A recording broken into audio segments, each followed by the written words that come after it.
Well, welcome to Center Church. That was supposed to be a lot louder, but, what are you going to do? My name is Josh Miller. I'm one of the pastors here. Hey, if you're new, we're really, really glad you're here, and you're in good company. Over the last 10 weeks, we've had over 100 new people join us, which is pretty amazing. And I get really, really excited when new people come. I love meeting new faces, but I get even more excited when new people get connected. When new people get connected to our church, because here's what most of us know. Connection is where you really start to grow spiritually, okay? Getting connected to serving or to a missional community is the way that you really, really grow in your faith here at Center Church, which is why every 6 weeks we host an event called The Weekender, okay? The Weekender, and The Weekender is designed to help you get connected, to get you connected to serving opportunities and to group life, for you to meet our pastors and to learn more about our mission as a church. Our Weekender is our one-stop shop for connection, and it is the one step that we want every new person to take. So do me a favor, if you're new or you've been around for a while but you want to get more connected, go to our website, centerseaville.com/weekender, and register today for our Weekender happening December 11th through the 13th. I'll be there. Pastor Justin will be there. Some of the leaders from our church will be there. You will be really, really glad that you did, okay? December 11th through the 13th. I'm really excited to see some of you there. Okay, well, we're in the month of November, which means we are officially into the holiday season, okay? So raise your hand if you've started listening to Christmas music already, all right? All right, that's me too, because you're good people. That's why you do that, right? Love Christmas music. And here's what we know. Over the next 2 months, you are going to be bombarded with promises. And those promises are going to come in the form of advertisements. Get the iPhone 12 and be satisfied, right? Get a Lexus with a big red bow on the front and be content. Get a new wardrobe and finally feel good about yourself. Between now and Christmas, companies like Amazon and Target and Apple are going to spend millions of dollars to convince you that you can find deep satisfaction and joy by consuming their products. But here's what we all know. The consumption of products never leads to the satisfaction that we desire. And I think I can probably prove it to you. Raise your hand if you currently feel deep satisfaction in your soul because of the gifts that you got last Christmas. Raise your hand if you can remember what you got last Christmas, right? Can anybody even remember? Some people can. In the first service, my son raised his hand during the soul satisfaction part, and I was like, I'm an awesome dad, okay? Like, I don't know what I got him, but it's really doing it for him, okay? Here's what we all know intuitively. The consumption of products doesn't produce the deep satisfaction that we long for, and yet every year, advertisers find ways to convince us that this year is going to be different. That this year is going to be the year that you finally have that perfect Christmas, and it's going to be different, and it's going to give you that satisfaction that you long for. And so what do? We go out, we spend all of our money, and we go into debt, and then January 15th rolls around, and now you're broke, and you're still discontent. But what if there's a better way? What if there was a different way to think about money that didn't lead to debt and dissatisfaction, but led to contentment in your life and generosity with your possessions? That is what we are going to talk about over the next 3 weeks. We are going to look at what Jesus taught about the connection between your spiritual life and how you think about your money. The fundamental connection between your spiritual life and your finances. And if you grasp what he taught, I fully believe that it will lead to deeper satisfaction, joy, and contentment in your life. But I need to warn you, you have to take what Jesus said seriously. And you will have to become less American and more Christian in the way that you relate to your money. But here's what I think we all know. The way we're currently doing things isn't working, so why not consider what Christ has to say?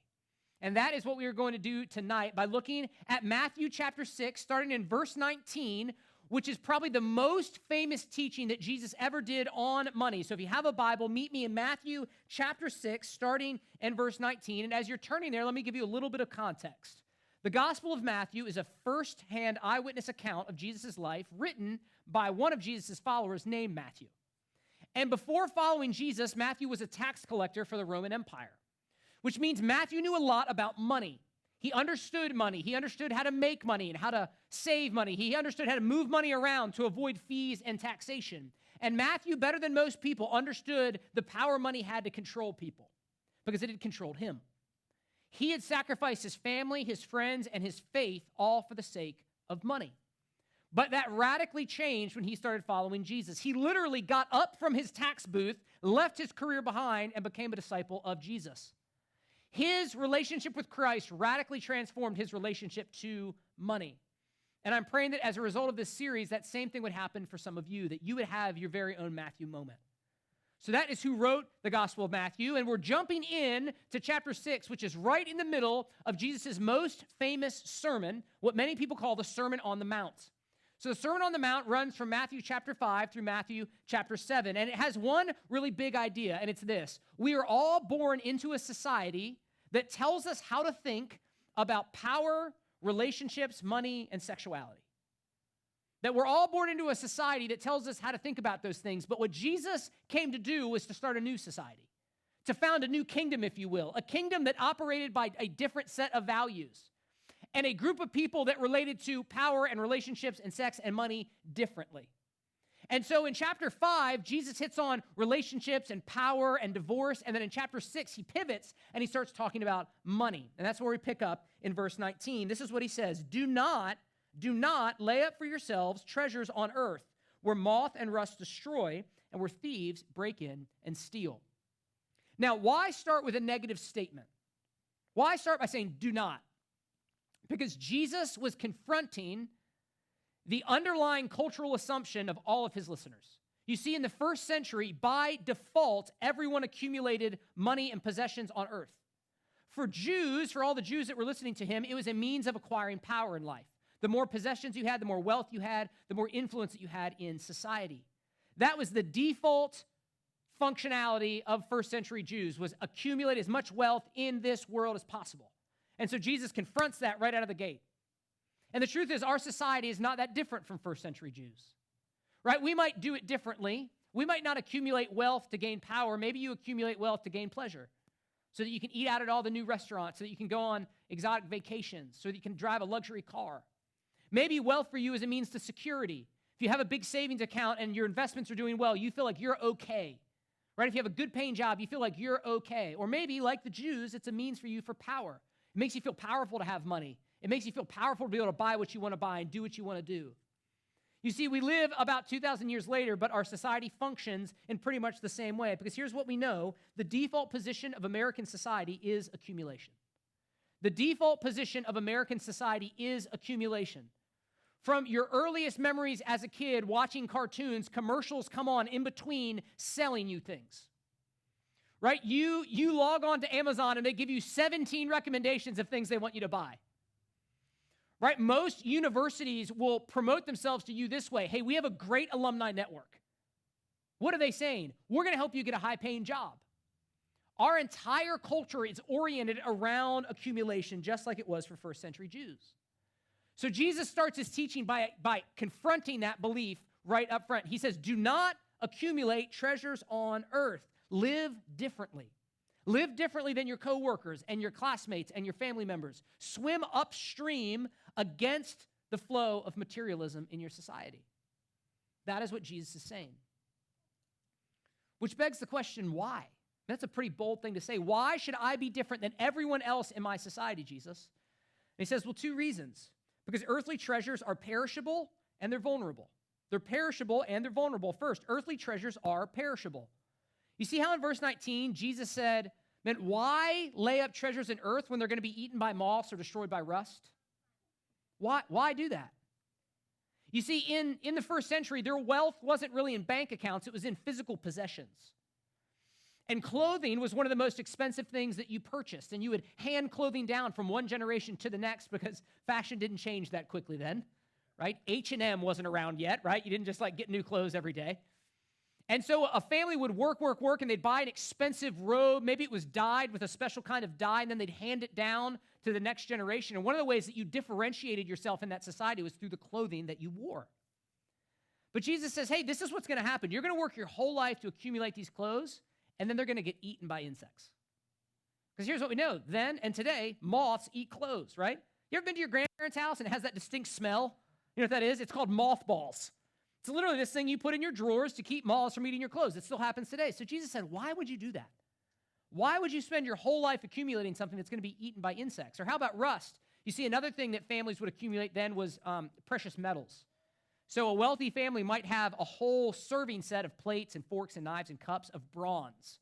And it really set you apart to have that servingware. But here's what we know. Bronze tarnishes, right? It rusts. If you have a 5-year-old, it gets dropped on the floor and broken, right? Like that's just what happens to things. And so Jesus says, why spend your whole life accumulating things that are so perishable, that are going to be eaten by moss and destroyed by rust? We know this is true, right? Earthly treasures rust, they chip, they fade, they get outdated. I mean, your iPhone is already out of date, isn't it? You're like, I just got this thing like 6 weeks ago and it's already out of date, right? Your car isn't brand new anymore. Every kitchen eventually needs to be updated, right? There is no end to the perishableness of earthly treasures. And so what does Jesus do? Jesus warns you not to accumulate treasures on earth, not because you might lose them, but because you will definitely lose them. You will either lose them in your lifetime or you will lose them when you die. Friends, I hate to be morbid, but every single thing you own is going to end up in one of two places. It's going to end up in a landfill, or it's going to end up at what's called an estate sale. Okay? If you have a lot of money, it'll be called an estate sale. If you don't have a lot of money, it'll be called a yard sale. And people you don't know will come pick through your possessions and offer your descendants small amounts of money for it and make fun of the jeans that you wore. Like, I hate, but like that, isn't that what's going to happen? Like all this stuff that we accumulate, that is where it's going to end up. And Jesus says, look, why spend your life accumulating stuff that is going to rust and fade and be eaten by moss? So that's his first point. Don't lay up treasures on earth because they're perishable. Here's his second point. Don't lay up treasures on earth because earthly treasures are vulnerable. Earthly treasures are vulnerable. For example, livestock was the way that you built up a retirement plan then. There was no 401k plan, right? What you did is you had livestock and they multiplied, and so every year your flock got a little bit bigger, and that was your retirement plan. So you'd spend your whole life building your flock only to have it attacked by thieves. Livestock theft was a huge issue back then. Bandits would come in, they'd drive off your shepherds, and they'd take all of your hard-earned retirement plan. Jesus says, why would you spend your whole life accumulating something that is so vulnerable? And it's easy for us to say, oh, well, I don't have livestock, and my wealth is much more secure than it was then. I beg to differ. I mean, this past spring, because of the coronavirus, global stock markets experienced the fastest financial crash that has ever happened in history. In one day alone, on Monday, March 9th, the American market dropped 7% in a day, and the average American lost $5,682 in investments. In one day. That is what you call vulnerable. One of my favorite authors is a guy named Trevin Wax, and he wrote a book called This Is Our Time, and he talked about the different narratives that we're tempted to believe that are not true scripturally. And one of those, he said, is that you can buy happiness. And so he said, America teaches us that you can buy happiness, and one of the ways that you get brought into this is, man, I just want to have a dream home. Like one day I'm going to have a dream home. And he said that he realized how foolish that was when his sister and brother-in-law started to build their dream home. So that, his brother-in-law had been studying medicine for years. He'd finally graduated. He'd started his own medical practice. He was making all kinds of money, paid off his debt. And so they bought this beautiful hill, this house up on a hill. They planned it themselves. They built it. I mean, it was gorgeous. It was like a Southern living home. I mean, it had this huge patio, all this beautiful furniture, this whole thing. So to break the house in, his sister and brother-in-law welcomed all the family over for Thanksgiving. And he was like, man, it was everything you would ever want. It was everything that a movie would ever look like, like the parents around the fireplace, the kids playing out in the backyard, board games on the patio, the whole thing. The following Monday, it burned to the ground. Burned down. There's a gas explosion in the attic. His sister and brother-in-law got the kids out. Thankfully, they weren't hurt. And they walked to the bottom of the hill, and they watched their dream home burn down. And he said, that moment made me realize just how vulnerable every earthly treasure is. You see, our treasures try to convince us that they're really secure, but friends, we know that they aren't. We know that they aren't. And so Jesus says, look, don't do that. Don't store up treasures that are so vulnerable, because when we do, you know what happens? We get very anxious about them, don't we? I mean, isn't money one of the number one things that you worry about? You stress about, are my sales numbers going to come up? Is my industry going to bounce back? Am I going to get furloughed? Or if you're a college student, what do you say? Man, am I going to get a good internship? Am I going to get a good first job? And am I going to make money? I've seen this come out with college students, if I can speak to you for just a second. We do a summer discipleship and missions intensive here called City Project. And it is amazing. It is a once-in-a-lifetime opportunity. It will change your life. But we talk to a lot of college students, and they say, well, I could never do that. We say, why? They say, well, I have to get an internship this summer. I say, well, why do you have to get an internship? They say, well, because I have to get a good first job. I say, well, why do you have to get a good first job? And they say, because I have to make money. What is that? You are possessed by your possessions, right? You are not pursuing an opportunity, a once-in-a-lifetime opportunity to grow in your faith and be used around the world because you're so worried about making money. Jesus says, look, if you put your hope in things that are vulnerable, you're always going to be anxious about them. You're always going to be stressed about them. He says, so don't do that. Instead, verse 20, but lay up for yourselves treasures in heaven, where neither moth nor rust destroys and where thieves do not break in and steal. So instead of accumulating treasure on earth, he says, lay up treasure in heaven. Why? Well, because heavenly treasures are lasting. Heavenly treasures are lasting. They can't be destroyed by moth or rust. They never need to be upgraded. They never need to be updated. They never need to be replaced. Heavenly treasures are imperishable, undefiled, and unfading, which means whatever you lay up in heaven, you will enjoy forever without it ever degrading. It will never perish. Heavenly treasures are lasting. Second, heavenly treasures are secure. Heavenly treasures are secure. They can't be stolen by thieves. They can't burn down. They can't be cut in half by a bad day on the stock market. And because heavenly treasures are secure, you don't have to worry. If your treasure is in heaven, it's secure. You don't have to be anxious about losing it. You don't have to be anxious about not having enough of it. You see, Jesus wants you to accumulate treasures. He just wants you to accumulate them in the right place. That's a summary of verses 19 and 20. Jesus wants you to accumulate treasures. He just wants you to accumulate them in the right place. So practically speaking, what does that look like? How do you actually accumulate heavenly treasures? Well, you use your time and you use your talent and you use your treasure to serve God and others. So practically, it looks like, man, investing your time into discipling other people, into giving into a missional community, into joining a serving team. It looks like you devote a portion of your income to the work of God through the church and the work of God through various organizations and missionaries and charities. You use your talents not just for yourself, but to serve people in our community. Maybe you have a medical background and you could go to an underprivileged country around the world and you could serve people there with your nursing degree. Man, there are as many different ways to lay up treasures in heaven as there are different people, but it is a fundamentally different focus. You see, it focuses on the Lord and his kingdom advancing and not on accumulating as much stuff as you can before you die. And sometimes when I talk to people about this, they say, well, how much should I invest? How much should I give? And my answer is usually something like, well, I don't know, how much of a difference do you want to make? How much treasure do you want to accumulate in heaven? Do you want to spend your life accumulating things that are going to end up in a landfill, or do you want to spend your life seeing people's lives changed for eternity? And I think most of us in our best moments say, man, I want to do the second thing. I don't want to spend my life accumulating stuff that's going to pass away. I want to make a difference with my life. I want to see people's lives changed because I was here. But we have a hard time carrying that out. And the reason is what Jesus talks about in verse 21. Look at it with me. He says, for where your treasure is, there your heart will be also. That word for indicates because. Why should I just do what Jesus told me to do in verse 19 and 20? Because of this truth that Jesus teaches us. Wherever your treasure is, there your heart will be also. This means that your heart follows your treasure. Your heart follows your treasure. And in the Bible, the word heart refers to who you really are. It refers to what you love most. Right? And Jesus said in Luke 6:45, for example, that out of the overflow of the heart, the mouth speaks. What that means is that whatever you love most in your heart eventually comes out in your behaviors and your words. So if you're married, you know this is true. If you are mad at your spouse in your heart, you can only hide it for so long, right? It eventually comes out in a snide comment or a cold shoulder. Maybe you're mad at your roommate because they keep leaving dishes out. It's going to come out. And so with that in mind, that your heart is the real you, consider again what Jesus Christ just said. He said, wherever you invest your time, wherever you invest your money, that is where your heart is going to go. You see, friends, treasure has a gravitational pull on our hearts.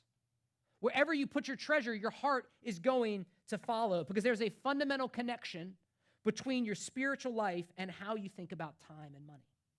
There's a fundamental connection between your spiritual life and how you think about time and money. This came home to me personally a couple years ago. My grandparents gave me some stock in General Electric, like GE, they make appliances and stuff. And I didn't know anything about GE before I got the stock. I didn't care anything about GE. But all of a sudden, I had treasure in GE. And I started to notice them. I'd go to the store and be like, that looks like a good GE dryer, And I go to my friend's house and be like, nice GE dishwasher, buddy. I started to like check their profit, stuff and like check their returns. Why? Because I had treasure there. Because all of a sudden I had treasure in GE and now my heart was drawn to GE. Well, that practically for you means the same thing. If you have treasure in heaven, if you accumulate treasure in heaven, your heart's going to be drawn to heaven. But if all of your treasure is on earth, if the majority of your treasure is on earth, your heart is going to be drawn to earth. You're going to be knit to earth, and you're going to have a very difficult time following Jesus because your treasure has a gravitational pull on your heart. This came home to me really, practically and powerfully, and it was honestly a little bit sad. A couple years ago when I was having lunch with a friend of mine who said, Josh, I just can't seem to grow in my spiritual life. Like, I want to follow Jesus, I want to grow, but I just can't make any progress. Can you help me? And so we just talked for a while, and in the conversation, it came out that he and his family attended church about once a month because they were spending a lot of time, at vacation homes and with travel sports and, like, doing various things. They weren't involved in any sort of midweek group because he just said they were too busy. They had all these other things that they were doing. And that they'd like to give more, but they couldn't because they had some pretty high car payments. They had 2 brand new cars. They lived in a really big house, and they were like members at a pretty expensive country club. And so as I talked to this guy, I just realized this guy's got no shot. Like, I'd have nothing for this guy. The reason he can't make progress in his relationship with Christ is because it's like he's wearing a 200-pound weight around his neck. It's like he's trying to run a marathon with a weighted vest on. All of his treasure is in this world. And so every time he tries to turn over a new leaf and he tries to get serious about his faith, he just gets dragged down by the gravity of his treasure. My friend wasn't growing spiritually because all of his treasure was here on earth. It wasn't in heaven. Friends, Jesus doesn't want that for you, and neither do I. Jesus doesn't want you to be dragged down by your treasure. I don't either. I want you to grow in your relationship with Christ. I want you to experience increasing satisfaction and joy and contentment in Him.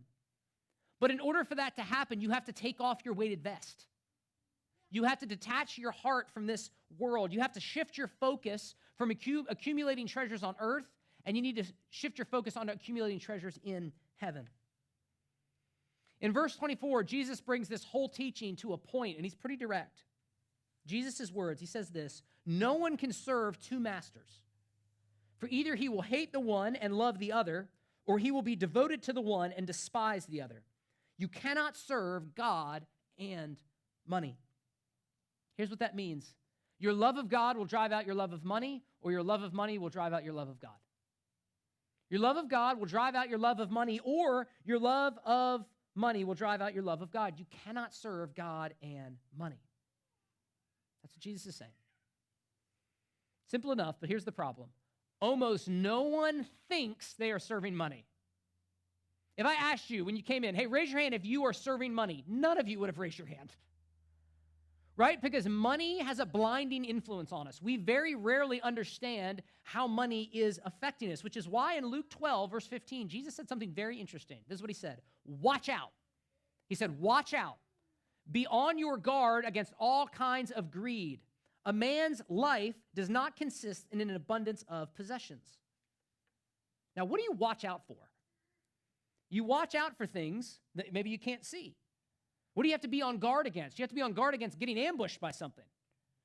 Right? So Jesus says, hey, watch out for greed, watch out for money, because you're probably not going to know that you're serving it. You know what he never said watch out for? Adultery. Because, like, you kind of know if you're committing adultery, right? Like, not to be crass, but, like, that's a hard thing, it's coming. But when it comes to money, we often can't see its influence on us. A recent survey was done of millennials, and the group surveyed was asked, are you generous? And 29% of millennials said, I'm very generous. That's how they responded, okay, 29%. Another 70% said that I am generous. Okay, so of millennials, 99% that were surveyed believed that they were either very generous or generous, okay? So this group had a very high opinion of themselves. But did you know that last year the average millennial gave less than $50 to anything? Now, what does that mean? Does that mean there's no generous millennials out there? No, I'm sure there are. I hope there's some in our church, right? But what it means is that we often think we're more generous than we actually are. We think we're more generous than we actually are. When you start to ask these questions of people in the church, what you find is that most churchgoers perceive themselves to give between 8 and 9% to the church, but when you actually look at the numbers, it's more like 2 to 4%. So we think that we're being really generous, but in actuality, we're not. You see, the problem is we don't know that we're serving money. We're blind to it. We haven't watched out. And we've been basically deceived by the culture that we live in. We don't know that we're serving money. So the question is, how do we find out? Well, we have to ask ourselves some diagnostic questions. We have to be honest with our hearts. So I'm just going to give you 3 questions, 3 diagnostic questions to help you understand, are you serving money? Here's question number 1. Do you tithe? Do you tithe? So throughout the Bible, it says that every follower of Christ should give at least 10% of your income to support the work of the church. And then above and beyond that, to support charities and missionaries and relief of the poor. Right? That's throughout all of the scriptures. So the question is, are you doing that? College student, young professional, family, retiree, doesn't matter how much money you make. The question is, are you investing 10% of what God has entrusted you with into his purposes in the world? And that might sound unrealistic to you. It might sound outrageous. You might say, I could never make ends meet if I gave 10% to the church. And I get that. I really do. And you're not strange. Do you know that the average American church, only 20% of the people tithe? So if you don't tithe, you're not an anomaly, but to be honest with you, you are serving your money. And I hate to be so frank about that, but I don't know what other conclusion to draw.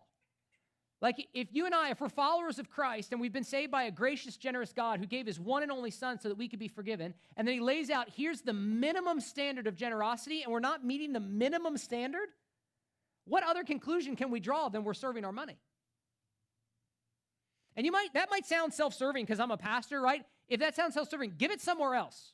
Okay? You don't have to give it to Center Church, but are you giving are you giving to another church? Are you giving to a ministry?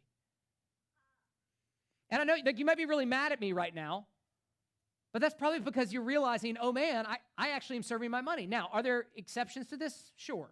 Maybe something traumatic has happened in your life. Right? And you would like to be tithing, but you just can't right now. That's different. But the majority of us could tithe. We've just chosen not to. The majority of us could tithe, but we've chosen not to. Maybe because we chose to get, a new car that we didn't really need. So now we've got this big car payment. We got a house that's probably bigger than we really needed. And now we have this big house payment, or we have all kinds of maybe consumer debt from things that we've done, or we took that trip to Europe and we charged it. And now we're trying to pay it back, or, we eat out all the time. I mean, on and on and on. We could tithe. We've just chosen not to. Why? Because we serve our money. And I know that's frank, and I know that's very direct, but I just don't know if I'm going to be ethical as a pastor, I have to teach what Jesus taught. And so that's a good question to start with. Do I tithe? Here's the second question. Do you have a plan for your money? Do you have a plan for your money? Proverbs 21:5 says, the plans of the diligent lead surely to abundance, but everyone who is hasty comes only to poverty. Or another way to say that is, if you fail to plan, you plan to fail. It's one thing to have good intentions when it comes to generosity. It's a whole other thing to actually follow through. I've seen this in my marriage. I have excellent intentions in my marriage, right? I intend to take my wife out on multiple dates every month. It's the follow-through that I struggle with, okay? It's like finding a babysitter, making a reservation, putting it on the calendar. My intentions are much better than my follow-through. But here's what we all know. I don't get any points as a husband for intending to love my wife well, right? I only get points for actually doing it. Well, the same is true when it comes to generosity. Many of us have good intentions to be generous. We like the idea of generosity, but we're not actually generous because we haven't taken that next step to execute. So a good question to ask is, do you have a plan for your money? Do you have a monthly budget? Do you know how much is coming in income, what your expenses are? Have you divided your expenses up into, necessary expenses, things like rent and, groceries and electricity, and then, luxury expenses, things like, entertainment streaming services, right? And travel and eating out. Do you have a percentage that you set aside to invest in the church every month? Do you have a plan for trying to grow in that area of your life, right? Are you trying to become more generous? I told someone this, what if we were talking and I was like, I feel like I'm a pretty decent husband. I'm probably like a 10% husband. And I'm good with that. Like I'm going to be a 10% husband for the rest of my marriage because I think that's enough. You'd be like, you dirtbag, right? No, we all know, if you're following Christ, your goal, my goal should be to be a better husband every year. Your goal should be know the Bible more next year, pray, have a better prayer life next year, right? Be a better parent, whatever. So why wouldn't we apply that same principle to generosity? Generosity is an aspect of discipleship. Jesus talked more about generosity and possessions than he did heaven and hell combined. because he understood there is this connection between our spiritual lives and how we think about our money. So do you have a plan? Finally, number 3, are you defensive about your money? Are you defensive about your money? Are you mad at me right now? Right? Are you just mad right now? Are you frustrated that I'm talking about this? Have you called together arguments in your mind why this doesn't apply to you? Right? Are you bringing up every counter argument that you can't? Oh, he's just a pastor grubbing after money. Which is why I say, seriously, give it somewhere else. God will take care of our church. Don't let that be an excuse for you to not be generous. Is money just off the table for you? Are you just not willing to talk about it? You're not willing to let Jesus be Lord of that area of your life? I mean, this is what I've found in my own life. When I'm reading the Bible and I come to something that makes me really mad, it usually means I'm defending something I don't want to give up.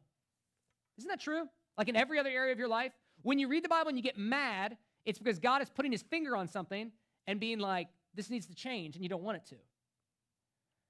So if you get really defensive about your money and you don't want to talk to anybody about it, and you're not willing to talk to your D group about it, and you're not willing to give, and you're not going to come back next week because we're talking about money, right? It's just worth asking the question honestly, like, oh man, maybe I serve money more than I realize. And I know that this sermon has been challenging, right? I knew it would be when I was preparing it. But the reason that I'm talking about this, the reason that Jesus talked about this, is because Jesus wants good for you. Here's what we know, friends. The accumulation of wealth and the consumption of products hasn't given you what you want. It hasn't led to the satisfaction that you're looking for. Year after year, it continues to fail. So why keep going around that cul-de-sac? Why keep doing the same thing year after year, hoping it's going to change? You know, Einstein said that is the definition of insanity. Doing the exact same thing, expecting different results. Why not consider what Christ has to say about money and how it could change your life? Friends, Jesus doesn't want generosity from you. He wants generosity for you. And I'm the same way. I don't want it from you. I want it for you. Jesus wants your treasure to be in heaven so that your heart will be drawn there, because that is where true life is found. That is where satisfaction and joy that you've been looking for your whole life is found. So the question is, how do we change? Right? If I've been asking these questions and you're realizing like, man, I serve money, or, you know, I got to 10% a couple years ago or recently, and I just put it I put the car in the garage. I just stopped trying to grow at all. Man, how do we change? How do we stop treasuring this world so much and start treasuring heaven? Well, we do it by considering why Jesus came to earth. Think about it. Why would Jesus come to earth? In heaven, he had all authority. He had all power. He had all status. He had all wealth and all riches. And yet he gave all that up. And he was born in a horse trough. And he was born to a very poor family. And he lived an impoverished life, and he died without a single possession to his name. And when he had nothing else to lose, he lost his life. Why? For you. For you. You see, he had a greater treasure than all of the wealth of heaven, than all of the praise of the angels, than all of the power and glory and authority that are rightfully his, that he executed from sitting at the right hand of the throne of God, and that was to redeem you. And Jesus left all that treasure behind because you were a greater treasure. My wife and I own a townhouse. We have a couple of cars. We have some furniture, some clothes, some electronics. We have a savings account. We have a little bit of money in a retirement fund. I would give all of that up in a heartbeat if it meant saving one of my kids. I would sell every possession. I'd move in with my parents. I'd go into deep debt. I would do whatever it took to save one of my kids because they are precious to me. Friends, that is what Jesus has done for you. But he went further even than I would go. Because he didn't just give up all of his possessions. He didn't just give up his status and his standing. He gave up his very life. He shed his blood so that you could be forgiven of your sins. He died on the cross for every greedy moment that you've ever had. He gave up his life for every time you've been mad at a pastor for talking about money, for every time you've overspent on yourself, for every time you've believed the advertisers once again and you've gone into more debt and you've spent more money and you've neglected God and his kingdom and his church. For every time you have failed and I have failed, for every time that you have served money and I have served money and we've lived more like Americans than we have like Christians, Jesus hung on the cross for us. Because even with all of our screw-ups, we are still precious to him. Friends, that is how you become generous. by looking at the cross and the generosity of Christ for you. And as you do, it melts your heart and it changes you. And you say, you know what? I don't need to spend my life accumulating stuff that's going to end up in a landfill. I want to spend my life for the kingdom of God. I want to spend my life making a difference for eternity because that's what Jesus did for me. I want to leave you with the words of 1 Peter chapter 2, verse 9. It's one of my favorite verses. It says this: if you are in Christ, you are a chosen race, a royal priesthood, a holy nation, and a people for God's own possession. You know what that word possession literally is in the Greek? Treasure. Treasure. Friends, you are God's treasure, which is why Jesus was willing to lay it all down so that he could redeem you. Let that be what motivates you. Stop accumulating things on earth that are going to perish and to start accumulating treasures in heaven that never will. Would you bow your heads and pray with me?